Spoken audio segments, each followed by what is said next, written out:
Saudamos a todos com a paz do Senhor. Hoje nós estamos iniciando o capítulo 5 do Evangelho segundo Marcos, do verso 1 ao 8 nós meditaremos.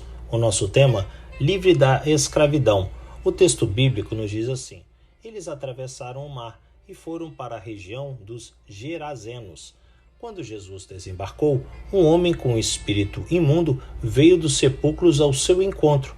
Esse homem vivia nos sepulcros e ninguém conseguia prendê-lo, nem mesmo com correntes, pois muitas vezes lhe haviam sido acorrentados os pés e as mãos, mas ele arrebentara as correntes e quebrara os ferros de seus pés. Ninguém era suficientemente forte para dominá-lo. Noite e dia ele andava gritando e cortando-se com pedras entre os sepulcros e nas colinas.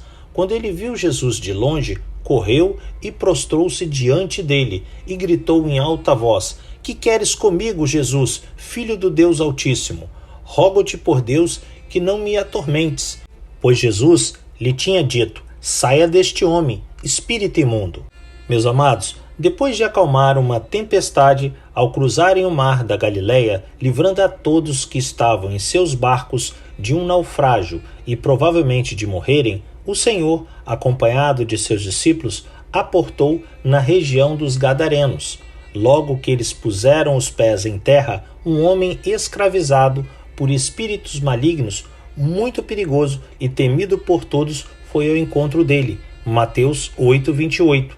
Ele andava sem roupas e morava no cemitério local. Era tão violento que ninguém se arriscava a passar por aquele local.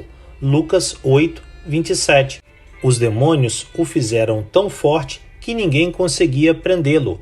Até mesmo correntes de ferro e grilhões não eram suficientes para imobilizá-lo.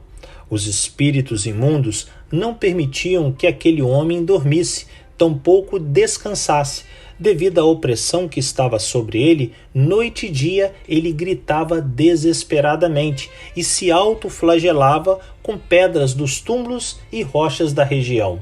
Quando o endemoniado viu que era Jesus, ele imediatamente correu em sua direção e se prostrou diante do único que tinha poder para o libertar daquela prisão espiritual, o Filho de Deus. Cristo não o decepcionou e ordenou de pronto que os demônios saíssem de seu corpo, livrando-o do enorme sofrimento que estava sobre ele. Ao mesmo tempo, quando os demônios receberam a ordem do Messias para abandonarem o corpo daquele homem, eles tentaram em vão resistir, suplicando que não fossem castigados antes do tempo previsto. Eles estavam falando do último castigo que está reservado para Satanás e seus demônios, que acontecerá depois do dia do juízo final, quando todos eles serão enviados, aprisionados e atormentados para todo sempre, dia e noite, no lago de fogo, que nunca se apaga. Mateus 25:41 e Apocalipse, capítulo 20, do verso 10 ao 15.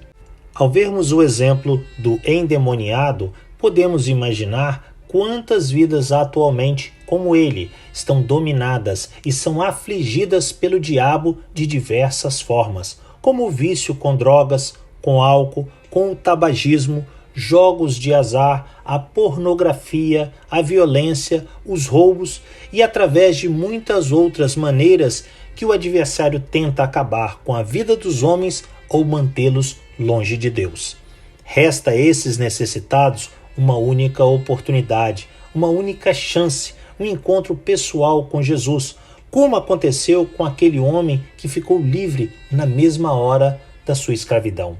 Por isso, todo cristão é constantemente convidado e incentivado pelo próprio Salvador em suas mensagens a interceder e pregar para os pecadores que somente Ele salva, cura e santifica. Que Deus nos abençoe em mais esse dia de meditarmos na sua palavra e nos capacite para sermos esses mensageiros dessa tão grande salvação. Que Deus nos abençoe.